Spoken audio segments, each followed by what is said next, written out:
Hello my dear student, स्वागत है आपका एक और नए वीडियो में। तो आज की इस वीडियो में हम बात करेंगे हिंदी क्लास 10th की कि आप अपनी हिंदी की कॉपी बोर्ड एग्जाम में किस प्रकार से लिखें ताकि आपको अच्छे से अच्छा नंबर मिल सके और आप अच्छा अंक पा सकें। क्योंकि जो बोर्ड एग्जाम की कॉपी एग्जामिनर जांचता है वो देखता है कि आपने किस प्रकार से उत्तर को एक्सप्लेन किया है, किस प्रकार से आपने उस उत्तर को लिखा है, तभी आपको अच्छा से अच्छा नंबर मिलता है। क्योंकि जो ज़्यादातर स्टूडेंट जो होते हैं वो आंसर पता रहता है, सभी क्वेश्चन का आंसर पता रहता है, लेकिन वो किस प्रकार से लिखना है उन्हें ये नहीं मालूम रहता है, जिससे उनका एग्जाम में नंबर कम आ जाता है। तो आपको वो गलतियां नहीं करनी है, आपको अच्छा से आंसर आता है तो आपको इसी प्रकार से जो मैं बता रहा हूँ आज बताऊँगा उसी प्रकार से आपको लिखना है और आप पूरे के पूरे नंबर पाएंगे। बस आपके 1-2 नंबर 70 में से कटेंगे, आप 65+ तक नंबर पाएंगे, मेरा वादा है। बस आप ये रूल को अच्छे तरीके से अपनी कॉपी में अप्लाई करना और अच्छे तरीके से लिखना। क्योंकि जो टॉप 100 में से अगर 100% जो लड़के पास होते हैं उसमें से टॉप 10% जो लड़के होते हैं वही सबसे अच्छा नंबर पाते हैं, सबसे अच्छे नंबर वही पाते हैं। तो आपको उसमें आना है, तो आपको इस प्रकार से अपनी कॉपी को लिखना है। क्योंकि जानना और ना जानना दोनों अलग बात है। बहुत लोग जानते होंगे लेकिन नंबर उन्हीं को मिलता है जो अच्छे तरीके से अपना आंसर लिखते हैं। तो आपको अच्छे तरीके से अपने आंसर को लिखना है और अच्छा से अच्छा नंबर एग्जाम में पाना है। तो आज की इस वीडियो में मैं यही बताऊंगा कि आपको अपनी कॉपी को किस प्रकार से लिखना है ताकि आप अच्छा से अच्छा नंबर को पा सकें। तो सबसे पहले जो हमारा एग्जाम का पेपर मिलेगा आपको उसे अच्छे तरीके से पढ़ना है। जो हमारा एग्जाम का पेपर मिलेगा, ये मेरा मॉडल पेपर है, ऐसे ही आपको वहाँ पर पेपर मिलेगा, उसे आपको अच्छे तरीके से पढ़ना है कि जिसमें जो निर्देश दिए रहेंगे आपको उस निर्देश को अच्छी तरीके से पढ़ना, तभी शुरू करना है आपको लिखना पढ़ना जो भी है, तभी एग्जाम में शुरू करना है लिखना। तो इसमें लिखा है प्रारंभ के 15 मिनट परीक्षार्थियों को प्रश्न पत्र पढ़ने के लिए निर्धारित हैं। फिर दूसरा हमारा जो है दिया है प्रश्न पत्र 2 खंड आ तथा बा में विभाजित हैं। फिर तीसरा हमारा बताया प्रश्न पत्र के खंड आ में बहुविकल्पीय प्रश्न है, जो हमारा खंड आ है उसमें बहुविकल्पीय प्रश्न है और जिसमें सही विकल्प का चयन करके OMR सीट पर नीले अथवा काले बाल पॉइंट पेन से ही सही विकल्प वाले गोले को पूर्ण रूप से काला करें। क्योंकि देखिए यहाँ पर बाल पॉइंट है, आपको जेल और किसी भी प्रकार की पेन का प्रयोग नहीं करना है, नीले काले बाल पॉइंट पेन का ही प्रयोग आपको करना है। आपको इन बातों को ध्यान में रखना है। फिर हमारा चौथा इंस्ट्रक्शन है जो हमारा बताया गया है खंड आ में बहुविकल्पीय प्रश्न हेतु प्रत्येक प्रश्न के लिए 1 अंक निर्धारित है। यानी कि जो 20 प्रश्न होंगे प्रत्येक प्रश्न के लिए आपको 1 अंक दिए रहेंगे। फिर हमारा 5वां बताया गया है निर्देश में कि प्रश्न पत्र के खंड आ के प्रश्नों को हल करने हेतु 1 घंटा तथा खंड बा के प्रश्नों को हल करने हेतु 2 घंटे का समय निर्धारित है। इससे कोई लेना देना नहीं है कि आपने कितने घंटे में कौन सा प्रश्न हल किया है, इस कोई मायने नहीं रखता। आप जितनी जल्दी कर सकें उतनी जल्दी आप OMR वाला भर दें, उसके बाद आप लिखना शुरू कर दें। फिर हमारा 6ठा जो बताया गया इंस्ट्रक्शन कि प्रत्येक प्रश्न के सम्मुख उनके अंक निर्धारित दिए गए हैं। यानी जो प्रत्येक प्रश्न है उनके सम्मुख आपको अंक दिए रहेंगे। पहले हम देख लेते हैं जो OMR वाले जो हमारे ऑब्जेक्टिव क्वेश्चन है उन्हें हम देखते चलते हैं। तो ऐसे ही हमारे OMR सीट वाले क्वेश्चन आएंगे, आपको OMR में अच्छे तरीके से गोले से आपको भरना रहेगा। तो आपको इस प्रकार से भरना है। जैसे यहाँ पर दिया गया है कि बाबू गुलाब राय किस युग के लेखक हैं, तो इसका राइट आंसर हो जाए ऑप्शन नंबर बी द्विवेदी युग के। चिंतामणि किस विधा की रचना है, तो चिंतामणि हमारी निबंध विधा की रचना है। गबन किसकी रचना है, तो गबन जो हमारी है वो प्रेमचंद जी की रचना है। तो ऐसे ही आपको OMR सीट में आपको भरना रहेगा। आपको और मैं दिखा रहा हूँ, ऐसे यहाँ पर दिया गया है कि शुक्ल युग की समय अवधि कितनी है। जो हमारा शुक्ल युग है उसकी समय अवधि 1900 से 1918 तक। ऐसे नीड़ का निर्माण किस विधा की रचना है, इसका ऑप्शन नंबर बी हमारा सही हो जाएगा आत्मकथा। ऐसे प्रिय प्रवास किस युग की रचना है, जो हमारा प्रिय प्रवास है वो किस युग की, द्विवेदी युग की रचना है। मधुशाला किसकी रचना है, जो हमारी मधुशाला रचना है किसकी है, तो ये हरिवंश राय बच्चन जी की रचना है। अमिताभ बच्चन जी के पिताजी जो हैं उनकी रचना है। फिर हमारा जो भारत भारती किसकी रचना, तो भारत भारती मैथिली शरण गुप्त जी की हमारी रचना है। आधुनिक काल कब से कब तक माना जाता है, तो 1800 जो हमारा 43 है उससे अब तक माना जाता है हमारा आधुनिक काल। 1843 से अब तक का हमारा आधुनिक काल चल रहा है। फिर हमारा यहाँ पर 10वां क्वेश्चन मतीराम किस युग के लेखक हैं, तो रीतिकाल के लेखक हमारे हैं।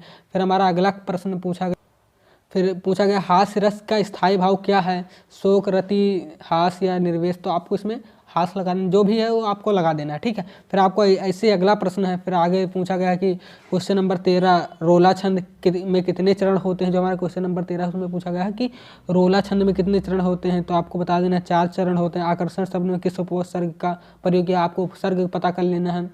फिर इसमें आ रहेगा, फिर इसमें प्रत्यय के कितने भेद होते हैं, प्रत्यय जो हमारा है उसके कितने भेद होते हैं। तो इसका ऑप्शन नंबर ए यानी 2 भेद होते हैं। पीताम्बर में कौन सा समास है, पीताम्बर में हमारा कर्मधारय समास है। ऐसे ही मतलब कि आंसू का तत्सम यहाँ पूछा गया, तो आंसू का तत्सम हमारा अश्रु हो जाएगा। ऐसे मतलब पूछा जाएगा प्रश्न, आपको इसे OMR शीट में अच्छे तरीके से भरना है।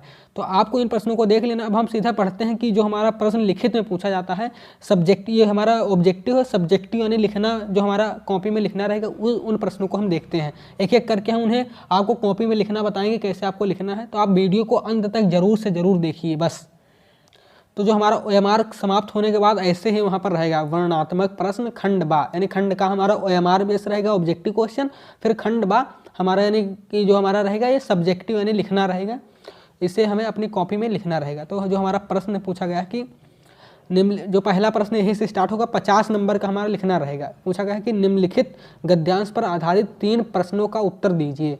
फिर मतलब कैसे दिया गया है, यदि यह कोई बात, इसे एक पैराग्राफ आपको ये दे दिया गया है मतलब गद्यांश, फिर दूसरा आपको और दिया रहेगा जो आपके वहाँ पर रहेगा, उसमें दूसरा आपको एक और दिया रहेगा। चाहे आप ये करिए चाहे वो दूसरा करिए, मैं आपको वो भी दिखा रहा हूँ। जैसे आप यहाँ पर देख सकते हैं कि अथवा लग के यह भी है भगवान तब के लिए आपको मतलब ये भी दिया हुआ है। चाहे आप ये करिए चाहे आप इसे कर ले सकते हैं। तो मैंने ये किया है अपने एग्जाम की कॉपी में, मैं आपको दिखा रहा हूँ। जो मैंने लिखना बताया तो उसमें यही किया है, मैं आपको दिखा रहा हूँ कि आपको कैसे लिखना है। तो सबसे पहले आपको क्या करना है, सबसे पहले आपको मतलब जो करना है, सबसे पहले मैं दिखा दे रहा हूँ। ये जो प्रश्न पूछा गया था निम्नलिखित गद्यांश पर आधारित 3 प्रश्नों के उत्तर दीजिए। तो सबसे पहले आपको क्या करना है कि जो यहाँ पर ये पैराग्राफ गद्यांश दिया हुआ है, इसकी आगे की कुछ लाइनें, जैसे यह कोई बात नहीं, इसके आगे कुछ लाइनें और अंत की कुछ लाइनें, ऐसे ही आपको अपने एग्जाम की कॉपी में पहले आपको डालना है। पहले आपको क्या डालना है कि जो हमारा प्रश्न पूछा गया वर्णात्मक प्रश्न खंड बा, ऐसे आपको डाल देना है वर्णात्मक प्रश्न खंड बा। फिर आपको जिस प्रश्न का उत्तर लिखना शुरू करना है, प्रश्न नंबर 1 का उत्तर लिखना शुरू करना है, तो आपको यहाँ डालना है प्रश्नोत्तर संख्या 1। ऐसे ही साफ साफ राइटिंग में आपको लिखना है। और एक लाइन, जिससे यहाँ पर इससे लिखने के बाद आपको एक लाइन छोड़ देनी, फिर इससे लिखने के बाद आपको एक लाइन छोड़ देनी। फिर आपको जिससे कि ये प्रश्न पूछा गया है जो भी, उसकी आगे की कुछ लाइनें और अंत की कुछ लाइनें आपको यहाँ पर लिख देनी। जैसे मैंने यहाँ पर लिख दिया है, जैसे यह कोई बात, तो जैसे मैंने यहाँ लिख दिया यह कोई बात नहीं। फिर अंत की कुछ लाइनों को मैंने यहाँ पर लिख दिया है और देखता था। ऐसे आपको अंडरलाइन मतलब कि डॉट डॉट करके आपको अंत की कुछ लाइनें लिख देनी है। फिर क्वेश्चन को देखना है कि क्वेश्चन, तब आपको देखना क्वेश्चन क्या पूछ रहा है। फिर आपको एक एक क्वेश्चन को देखना है। फिर यहाँ पर पहला क्वेश्चन दिया हुआ है कि उपयुक्त गद्यांश का संदर्भ लिखिए। तो इसका संदर्भ हमें लिखना है। तो बता देना है आपको अच्छी तरीके से पढ़ना है कि ये जो गद्यांश है किस पाठ का है, अच्छी तरीके से आपको पढ़ना है। तो और फिर बाद में बताना है, फिर इसमें बताना है कि संदर्भ, ऐसे ही आपको हेडिंग डालनी है संदर्भ की, ऐसे पहला डाल देना है क्वेश्चन नंबर आंसर फर्स्ट। फिर ऐसे ही आपको लिखना है संदर्भ बड़ी बड़ी हेडिंग में डालकर। फिर इसमें बताना है प्रस्तुत गद्यांश हमारी पाठ्य पुस्तक हिंदी के गद्यखंड में संकलित मित्रता नामक पाठ से उद्धृत है। इसके लेखक आचार्य रामचंद्र शुक्ल जी। ऐसे ही आपको लिखना है। देखिए यहाँ पर लेखक लिखना है, यहाँ पर रचयिता नहीं लिखना है। आपको छोटी छोटी मिस्टेक को नहीं करनी है, क्योंकि छोटी छोटी मिस्टेक से आपका 1-2 नंबर आराम से कट जाते हैं क्वेश्चन का, इसलिए आपको गलतियाँ तनिक भी नहीं करनी है। फिर ये हमारा पहला आंसर होगा। फिर हमारा दूसरा क्वेश्चन क्या है वो देखते हैं। फिर हमारा जो दूसरा प्रश्न पूछा गया है कि गद्यांश के रेखांकित अंश की व्याख्या कीजिए। अब देखिए यहाँ पर एक क्वेश्चन ज़्यादातर लड़के क्या करते हैं, इसे पूछा गया गद्यांश के रेखांकित यानी जो रेखा से अंकित किए गए हों उन्हीं की हमें व्याख्या करनी है। और ज़्यादातर लड़के क्या करते हैं कि यहाँ से लगाते हैं और यहाँ तक पूरी व्याख्या लिख देते हैं। अब क्या लिखते हैं ये उन्हें भी नहीं पता होता है कि हम क्या लिख रहे हैं। तो आपको ये गलती नहीं करनी है। यहाँ पर लिखा है, साफ साफ लिखा है रेखांकित अंशों की व्याख्या कीजिए। अब जिसमें जो भी रेखा से अंकित है उन्हीं की व्याख्या करना है। यानी यह कोई बात नहीं है कि हम की एक स्वभाव और रुचि के लोगों में ही मित्रता हो सकती है।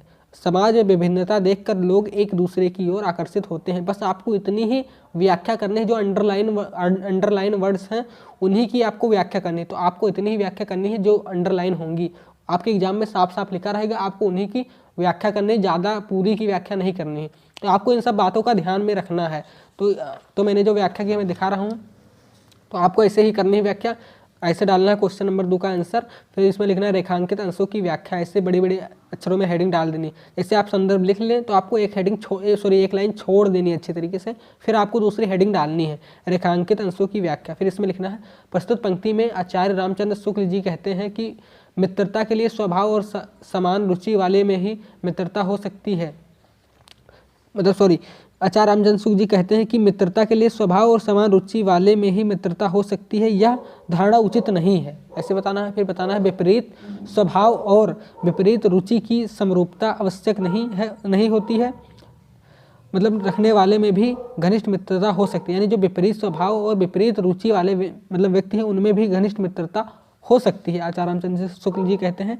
ऐसे ही आगे लिखा हुआ है, मैं आपको दिखा रहा हूँ, आप देख लीजिए, क्योंकि ज़्यादा मैं पढ़ूंगा तो टाइम ज़्यादा जाएगा, तो आपको अच्छे तरीके से देख लेनी, आपको ऐसे ही लिखना है।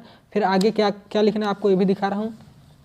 फिर आगे जो हमारा तीसरा प्रश्न इसमें पूछा गया है, आपको इसे ऐसे ही लिख लेना है। देख लीजिए मैंने जो लिखा है, आपको वो पेपर का आपको स्क्रीनशॉट ले लेना, अच्छे तरीके से इसे ऐसे ही लिख लेना है। देखिए जो पूछा था मैंने इसका उत्तर दे दिया है, आपको यहाँ तक ऐसे लिख लेना है, ठीक है। फिर अगला प्रश्न हम देखते हैं क्या पूछा गया है। जो हमारा अगला प्रश्न पूछा गया है, अब इसी का अगला प्रश्न तीसरा प्रश्न पूछा गया है, लेखक के अनुसार समाज में विभिन्नता देखकर लोग एक दूसरे की ओर क्यों आकर्षित होते हैं, ठीक है। तो इसका उत्तर मैंने लिखा है, मैं दिखा रहा हूँ आपको।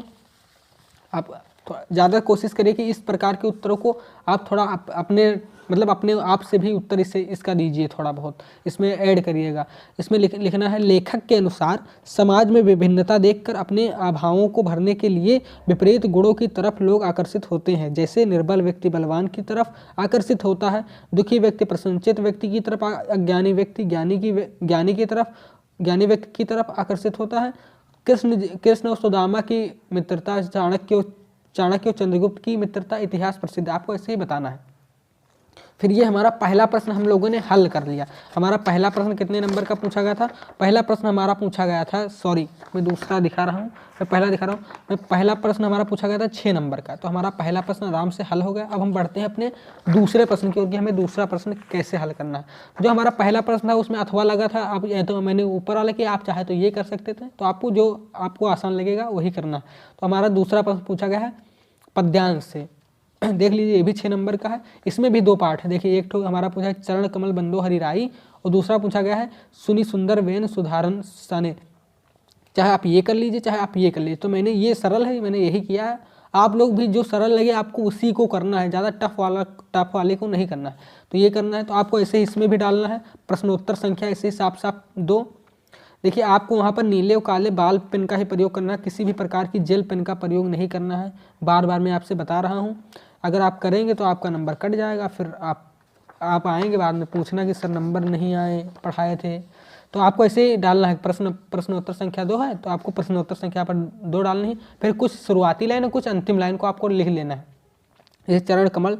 फिर आपको पटरी से सीधी लाइन में अंडरलाइन करना है dot dot dot dot dot, फिर तिही पाई आपको अंत में ऐसे लिख देना। फिर एक लाइन छोड़कर आपको इसका जो प्रश्न पूछा गया है, इसके भी 3 प्रश्न पूछे गए हैं। उपयुक्त पद्यांश का संदर्भ, उपयुक्त अंश की व्याख्या, देखिए यहाँ पर भी लिखा रेखांकित अंशों की व्याख्या। यहाँ पे बहिरे सुने गूंग पुनि बोले रंग चले सिर छत्र धराई, इन्हीं दोनों लाइन की आपको व्याख्या करनी है, पूरे लाइन की नहीं करनी कि आप यहाँ से चरण कमल बंदो है मैं उस ईश्वर की प्रार्थना करता हूँ, फिर आप यहाँ पर लाइक छोड़े, तो आपको ये सबसे आपका टाइम जाया जाएगा, टाइम आपका बर्बाद होगा, नंबर भी आपको अच्छे नहीं मिलेंगे। तो आपको जहाँ से नंबर अच्छे मिलते हैं और जहाँ पर आपका टाइम भी बच रहा है, तो आपको वो रूल को फॉलो करना है। तो आपको इन सब बातों का ध्यान में रखना है। तो सबसे पहले हम संदर्भ लिखते हैं, तो आपको संदर्भ ऐसे ही लिखना है, संदर्भ डालना है अच्छे तरीके से। फिर आपको लिखना है कि प्रस्तुत पद्यांश हमारी पाठ्य पुस्तक हिंदी के काव्यखंड में संकलित पद शीर्षक से उद्धृत है, जो महाकवि सूरदास द्वारा रचित सूरसागर महाकाव्य से लिया गया। आपको अंत में ये इतनी लाइन जोड़ देनी है। आप अगर ये जोड़ देंगे तो आप जान लीजिए कि बहुत अच्छा नंबर पा जाएंगे, क्योंकि आपने उस शब्द में वजन डाल दिया है, जिसे कहते हैं वजन, आपने वजन को डाल दिया है। बस आप जान लीजिए आपको ये लाइन जोड़नी है। अगर सूरदास से संबंधित कुछ कोई आए तो आपको इसमें डाल देनी है, सूरदास थोड़ा बहुत बता देना है, ठीक है। फिर आपको व्याख्या करनी है। देखिए व्याख्या में बता रहा हूँ बार बार कि आपको रेखांकित अंशों की ही करनी है। बहिरे सुने गूंग पुनि बोले, यानी बहिरा सुन सकता है और गूंगा बोल सकता है।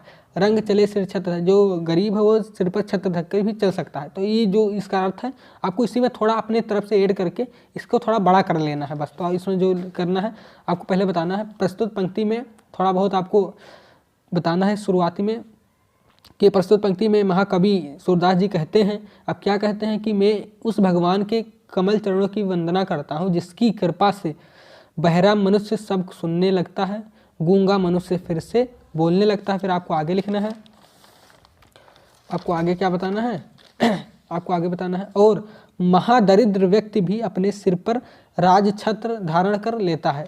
आपको बस इतना ही अंडरलाइन जो लाइन थी उन्हीं का आपको बताना है आंसर, बाकी आपको ज़्यादा लंबा नहीं घसीटना है। तो ठीक है, जो अंडरलाइन थी उसका मैंने व्याख्या कर दिया, आपको ऐसे वहाँ पर करना है।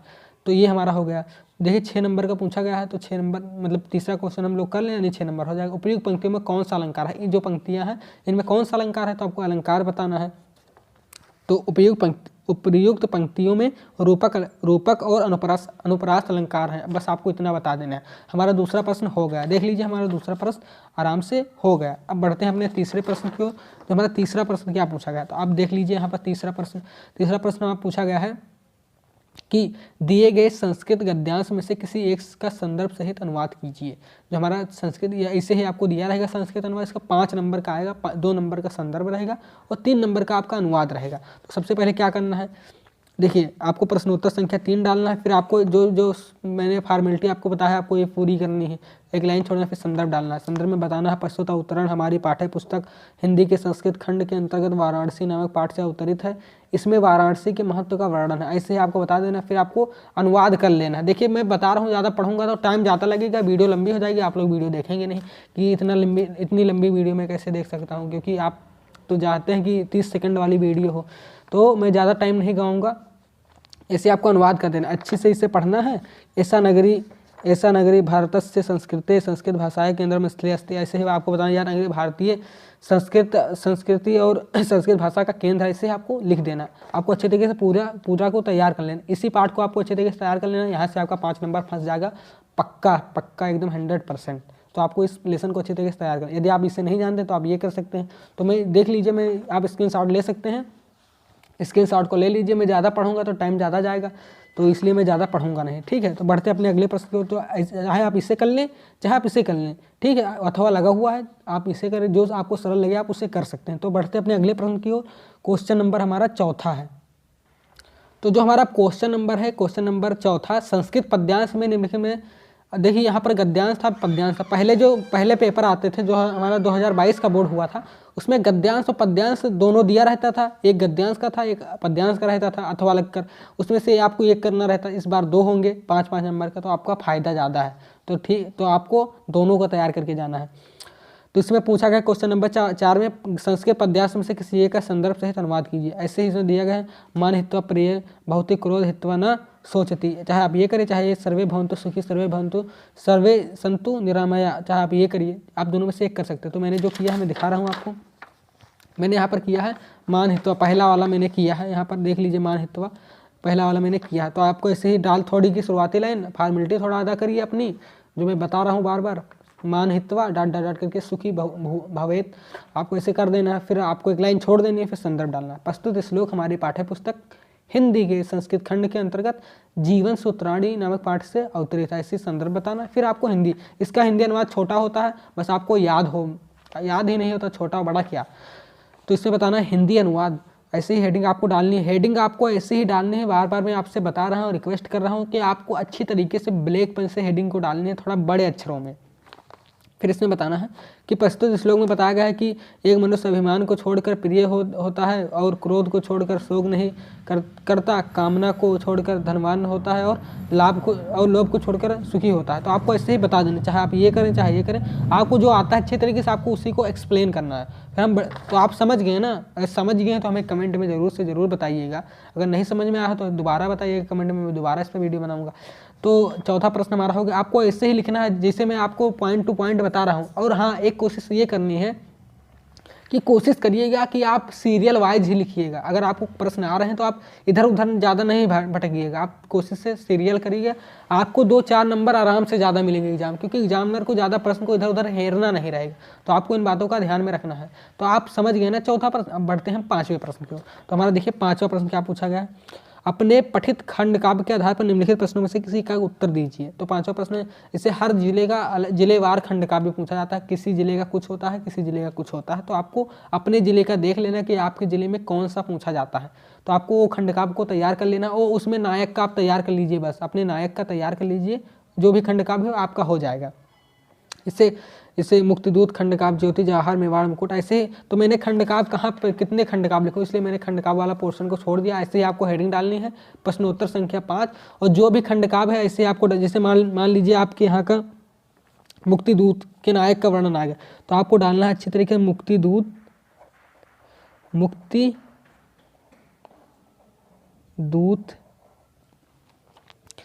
खंड काव्य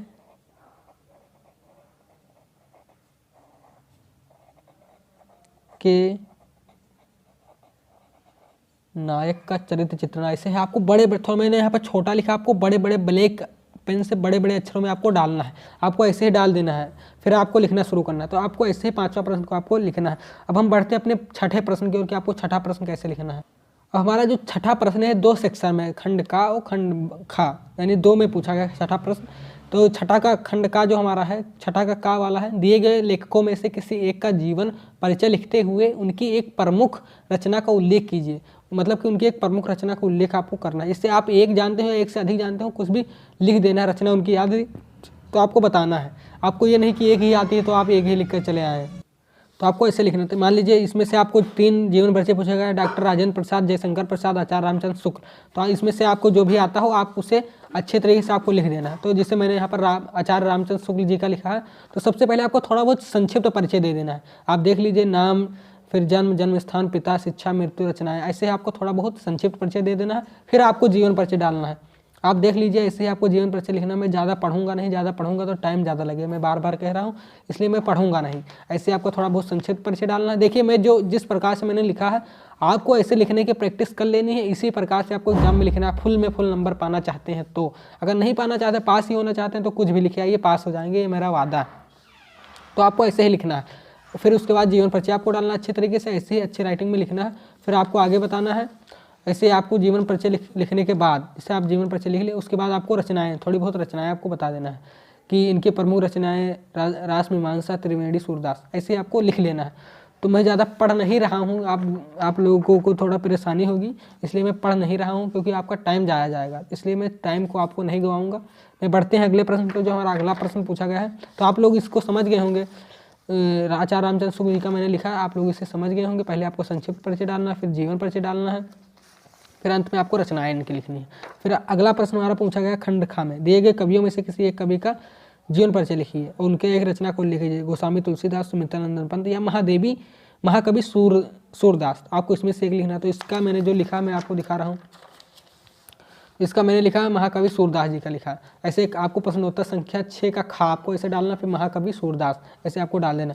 फिर इनके बारे में थोड़ा संक्षिप्त परिचय बता देना है कि जन्म कहाँ हुआ, जन्म स्थान, थोड़ा बहुत, क्योंकि जो एग्जामिनर होता है वो संक्षिप्त परिचय देखकर ही आपको 5 में 5 नंबर दे देगा, क्योंकि वो जान जाएगा कि हाँ आपने सही लिखा है, जन्म सही लिखा है, मतलब जन्म स्थान, पिता का नाम, गुरु और मृत्यु तो सब अच्छे तरीके से आपने लिख दिया, यानी कि आपने सही लिखा ही होगा। बस आपने वहाँ पर एक्सप्लेन किया है। मान लीजिए ये थोड़ा बहुत और बताया एक्सप्लेन करते हैं, आपको यहीं पर 5 नंबर दे देगा। अगर आपने इसमें थोड़ा गलत भी कर दिया होगा ये सही, तो आपको 5 नंबर मिल जाएंगे। ये मेरा वादा है कि इसमें आप थोड़ी भी बहुत भी गलती नहीं करिएगा। इसमें करिएगा तो आपके 5 के 5 कट भी जाएंगे, ये भी जान लीजिए। तो पहले आपको संक्षिप्त डालना है, फिर जीवन परिचय डालना है, फिर आपको बताना है। ऐसे आपको डाल के फिर आगे आपको इनकी रचनाओं को बताना है। ठीक है, ऐसे आप डाल देंगे। उसके बाद इनकी रचनाएं बता देना। इनकी प्रमुख रचनाएं निम्न है: सूर सागर, सूर सारावली, साहित्य लहरी, ऐसे ही आपको बता देना है। फिर हम बढ़ते हैं अपने अगले प्रश्न की ओर, यानी जो हमारा अगला प्रश्न क्या पूछा गया है। तो हमारा अगला प्रश्न पूछा है क्वेश्चन नंबर 7, अपनी पाठ्य पुस्तक में से कंठस्थ एक श्लोक लिखिए जो इस प्रश्न पत्र में ना आया हो। जो हमारा प्रश्न पत्र में यहाँ पर दिया गया था उसमें ना आया हो, आपको वो श्लोक को लिखना है। जैसे यहाँ पर देखिए दिया था कि अब जैसे ये 2 श्लोक दिए थे, तो आपको इन दोनों के अलावा ही दूसरा श्लोक आपको, अब मान लीजिए आप इन्हीं दोनों को याद करके गए हैं तो आप ये लिख देंगे तो आपको नंबर नहीं मिलेगा। इन दोनों श्लोकों के आपके अलावा, इन दोनों श्लोक जो पूछे गए इसके अलावा दूसरा श्लोक आपको लिखना है।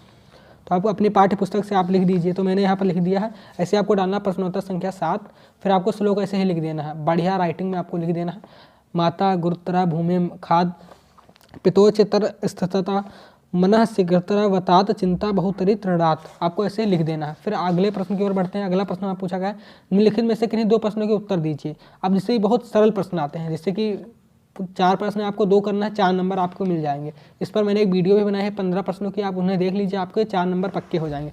तो इसमें मैंने जो किया क्वेश्चन नंबर 3 और 4 किया है कि चंद्रशेखरा का आशीष, चंद्रशेखरा प्रसिद्ध देशभक्तासीत, वीर किरण पूजिते, वीर वीरेण पूजिते, ऐसे आपको लिख देना है। चंद्रशेखरा एक प्रसिद्ध क्रांतिकारी देशभक्तासीत, वीर वीरेण पूजिते, आपको ऐसे ही लिख लेना है। फिर हम बढ़ते हैं अपने अगले प्रश्न की ओर। जो सबसे बड़ा प्रश्न यही है, क्वेश्चन नंबर 9, जो कि 9 नंबर में ही पूछा जाता है। पर्यावरण, इसमें 4 निबंध हैं, आपको किसी एक पर निबंध लिखना है। पर्यावरण संरक्षण के उपाय, आतंकवाद कारण एवं निवारण, जनसंख्या लाभ हानि और नारी सशक्तिकरण। तो इस पर आपको निबंध को लिखना है। आप जिस टॉपिक पर अच्छे तरीके से निबंध को जानते हो तो उस टॉपिक पर आप अच्छे तरीके से आपको निबंध लिख लेना। तो क्या करना है, मैंने जनसंख्या पर लिखा है, जनसंख्या पर लिखा आपको बताना है। जैसे मैंने यहाँ पर जनसंख्या पर लिखा है, ऐसे आपको डालना है। प्रश्नोत्तर संख्या 9, ऐसे जिस टॉपिक पर आपको लिखना है उसे डाल दीजिए। जैसे मान लीजिए आप यहाँ पर लिखना चाहते हैं पर्यावरण संरक्षण के उपाय, तो यहाँ पर आप लिख लीजिए पर्यावरण संरक्षण के उपाय। और अच्छी राइटिंग में आपको ऐसे लिख लेना है। एक पहले आपको रूपरेखा बता देनी कि आप उसमें क्या क्या लिखना चाहते हैं। जैसे मैंने इसमें लिखा प्रस्तावना, जनसंख्या में वृद्धि के कारण, निवारण और उपसंहार। अब ऐसे ही आपको लिख लेना है और फिर एक एक हेडिंग डालकर इसकी चर्चा करनी है। फिर आपको एक एक हेडिंग को डालकर अच्छे तरीके से इसकी चर्चा करनी है, अच्छे तरीके से एक हेडिंग को डालकर। तो आप अगर इस प्रकार से अपनी कॉपी में लिखते हैं, अगर आप इन सब बातों को ध्यान में रखते हैं, अच्छे राइटिंग में लिखते हैं, तो आपको पक्का है कि आप बहुत अच्छा नंबर अर्जित करेंगे। 70 में से 65 प्लस आप आसानी से पाएंगे, ये मेरा वादा है। बस आप इसी प्रकार से आप लिखें। बस आप इसी प्रकार से यदि अपनी कॉपी में लिखते हैं तो आपको आसानी से इतना नंबर मिलेगा, ये मेरा वादा है। आप अच्छा कंटेंट लिखें। तो आशा करता हूँ कि आप इसी प्रकार से लिखेंगे और एग्जाम में बहुत अच्छा नंबर पाएंगे। यदि आपको ये वीडियो पसंद आता है तो वीडियो को कमेंट में हमें ज़रूर बताइए। वीडियो के कमेंट में जाइए और हमें बताइए कि आपको कैसा ये वीडियो लगा। अगर वीडियो पसंद आती है तो वीडियो को लाइक कर दीजिए और चैनल पर नए हैं तो चैनल को सब्सक्राइब कर लीजिए। मिलते हैं अगले वीडियो में, तब तक के लिए जय हिंद।